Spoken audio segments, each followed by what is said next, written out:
Assalamualaikum warahmatullahi wabarakatuh. Baiklah, kita bersyukur karena bisa berjumpa lagi dalam perkuliahan ilmu pembibitan ternak. Mata kuliah ini merupakan salah satu mata kuliah wajib di Sekolah Tinggi Ilmu Pertanian ini pada program studi peternakan. Mata kuliah ini diampu oleh saya sendiri dan Ibu Marhayani. Nanti kita akan melakukan pelaksanaan perkuliahan selama 16 kali pertemuan. Dua diantaranya merupakan ujian akhir semester dan ujian tengah semester. Adik-adik mahasiswa tentunya sudah mengenal atau familiar dengan istilah pembibitan ternak, yang tentunya kita pahami sebagai salah satu faktor yang sangat penting dalam segitiga produksi peternakan, yaitu antara lain adalah bibit, pakan, dan manajemen.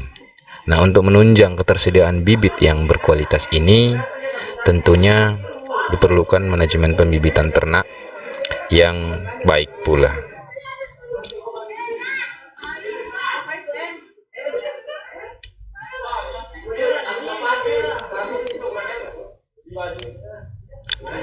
Capaian pembelajaran mata kuliah ini adalah mampu melaksanakan perencanaan dan pengelolaan pembibitan ternak dengan baik. Termasuk diantaranya adalah mampu melaksanakan pemilihan bibit, mampu melaksanakan manajemen pakan khusus untuk ternak pembibitan, serta penanganan kesehatan ternak.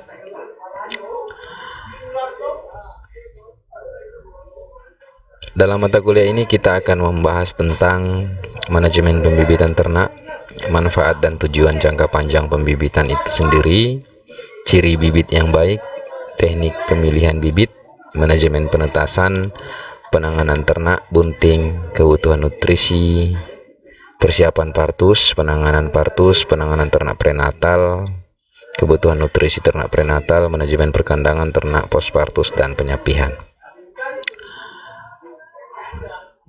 Pokok bahasan ini akan terbagi ke dalam 16 pertemuan, yang 2 diantaranya adalah ujian akhir semester dan termasuk pelaksanaan praktikum.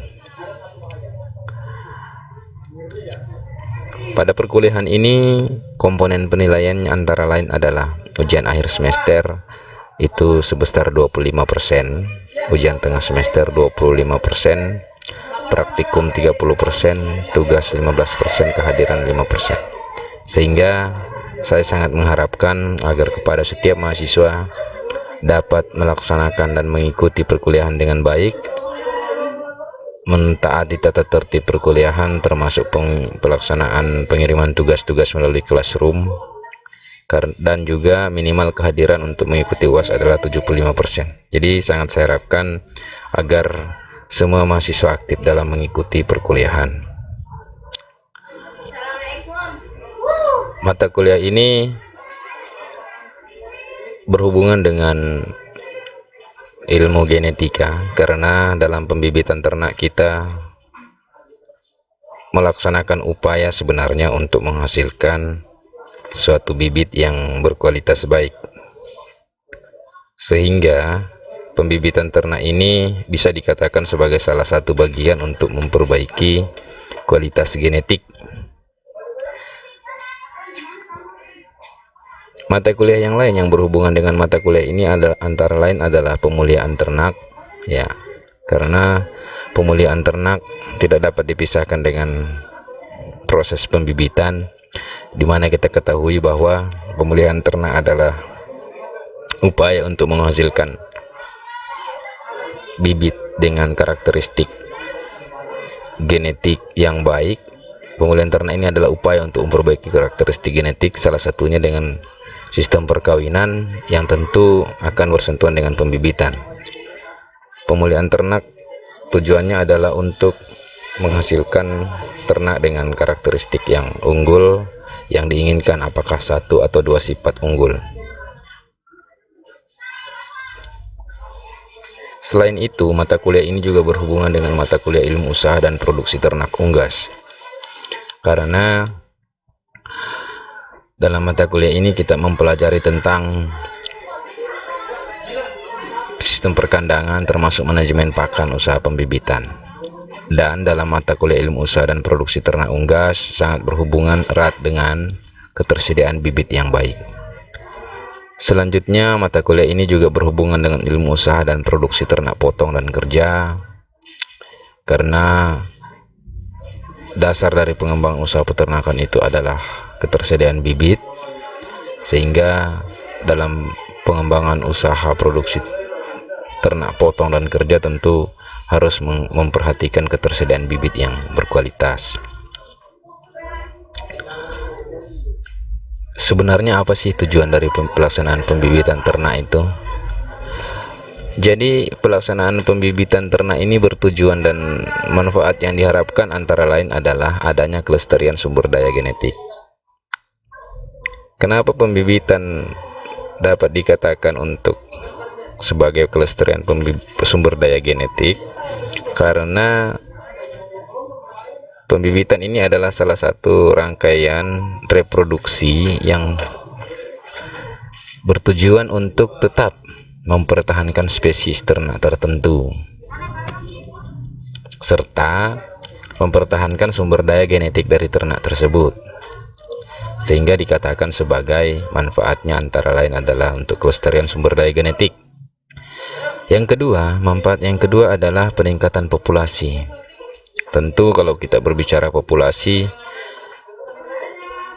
tidak lain dan tidak akan lari dari persoalan jumlah ternak sejenis dalam suatu daerah dalam kurun waktu tertentu. Nah, peningkatan populasi ini tidak ada cara lainnya selain melaksanakan pembibitan atau meningkatkan efektivitas reproduksi ternak.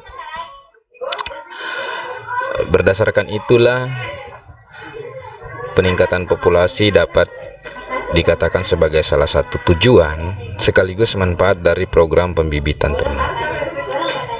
Jadi, pembibitan ini sangat penting dan sangat mendukung program pemerintah yang berkaitan dengan peningkatan populasi ternak, baik itu ternak sapi, kambing, itik, ayam, domba, dan sebagainya.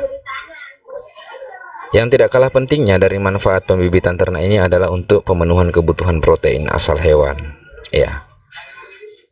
Jadi kalau kita berbicara produksi usaha ternak atau produk ternak, tentu salah satunya adalah ketersediaan daging. Nah, daging ini berbeda dengan telur. Kalau telur, produksi telur itu kita bisa hasilkan tanpa mengurangi populasi dari ayam yang bertelur, kan begitu. Tetapi kalau daging, mau tidak mau kalau kita menghasilkan produksi daging, tentu pasti akan berkurang satu minimal populasi dari ternak itu sendiri, misalnya sapi, kambing, atau ayam pun kalau kita produksi sebagai daging.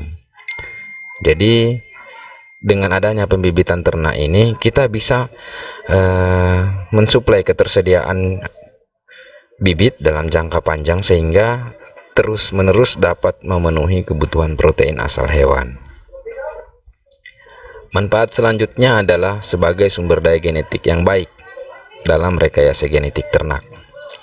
Jadi begini, berbicara tentang sumber daya genetik, tentu diperlukan adanya populasi. Kalau kita tidak memiliki populasi, tentu dengan sendirinya sumber daya genetik itu tidak ada. Nah, karena keragaman genetik ini bersumber dari populasi. Kalau ternaknya tidak ada, keragaman genetik apa yang akan kita kembangkan? Kan tidak bisa. Nah, sehingga dengan adanya pembibitan, peningkatan populasi, tentu juga menjadi potensi sumber daya, pengembangan sumber daya genetik dari populasi yang tercipta itu. Nah, jadi dengan adanya populasi, kita bisa melakukan rekayasa genetik. Dari misalnya 1000 populasi sapi, kita bisa melihat keragamannya. Dari keragaman itu kita bisa menentukan sifat-sifat mana yang kita ingin pertahankan dan unggulkan. Nah, kita bisa lakukan rekayasa genetik. Jadi, pembibitan ini sangat bermanfaat dan tujuannya itu ke arah sana. Sangat penting ya. Selanjutnya antara lain tujuan dan manfaat pembibitan ternak ini adalah konservasi dan pemulihan ternak ya. Jadi kelestarian sumber daya genetik tadi berkaitan dengan konservasi dan juga pemulihan ternak. Yang berikutnya adalah peningkatan produktivitas. Nah, peningkatan produktivitas ini berhubungan dengan ketika dilakukan pemulihan, tentu produktivitas diharapkan bisa meningkat. Nah, hubungan langsungnya dengan peningkatan produktivitas ini adalah ketika dilakukan pembibitan maka terjadi peningkatan populasi. Tentu kalau terjadi peningkatan populasi, produktivitas dalam hal ini produksi daging misalnya tentu akan naik gitu. Serta untuk penyediaan protein hewani, dan ini yang juga tidak kalah pentingnya, peningkatan kesejahteraan peternak. Kalau produksinya naik, tentu kesejahteraan peternak bisa meningkat. Bagaimana potensi pengembangan pembibitan ternak kita? Terdapat beberapa potensi yang bisa kita gali, kita kembangkan untuk pengembangan pembibitan ternak. Yang pertama antara lain adalah potensi pakan. Kita di Toli-Toli ini kalau berbicara pakan ternak masih sangat banyak ya. Artinya hijauan kita tersedia dengan cukup sepanjang tahun, belum lagi sisa-sisa produksi pertanian yang belum maksimal dimanfaatkan sebagai pakan ternak. Kemudian sumber daya manusia. Sumber daya manusia kita sangat potensial. Sarjana-sarjana peternakan kita banyak. Mahasiswa perguruan tinggi kita ada. Peternak kita juga sudah rata-rata pendidikannya sekolah tinggi SMP ke atas. Sangat kurang sudah yang sumber daya manusianya tidak tamat. Artinya sumber daya manusia ini sudah sangat potensial, apalagi dengan perkembangan teknologi informasi saat ini ya, yang orang itu bisa belajar dari mana saja, kapan saja dengan sumber-sumber internet misalnya. Kemudian perkembangan penduduk dunia juga sangat menjadi potensi untuk pengembangan pembibitan ternak, karena tentu perkembangan penduduk dunia atau penduduk lokal lah misalnya akan berkorelasi positif dengan kebutuhan protein hewani. Penduduk semakin banyak, kebutuhan konsumsi protein hewani dari produk-produk ternak tentu akan semakin naik. Kebutuhan daging sapi akan naik, kebutuhan telur ayam akan naik, kebutuhan daging ayam, daging kambing dan sebagainya pasti akan naik. Nah, ini adalah potensi ini harus kita tangkap, kita jadikan satu peluang untuk pengembangan pembibitan, apalagi dengan adanya target ekspor nasional. Dengan target ekspor nasional, tentu ini juga satu potensi yang bisa kita mempersiapkan diri untuk pengembangan pembibitan ini. Karena kalau berbicara target ekspor nasional, kita harus menyiapkan populasi dalam jumlah banyak ya. Tentu pembibitan sangat potensial untuk pengembangan ke arah sana. Kemudian pengembangan sumber daya genetik ya, ini tadi ya. Kemudian potensi wilayah. Nah, ini potensi wilayah.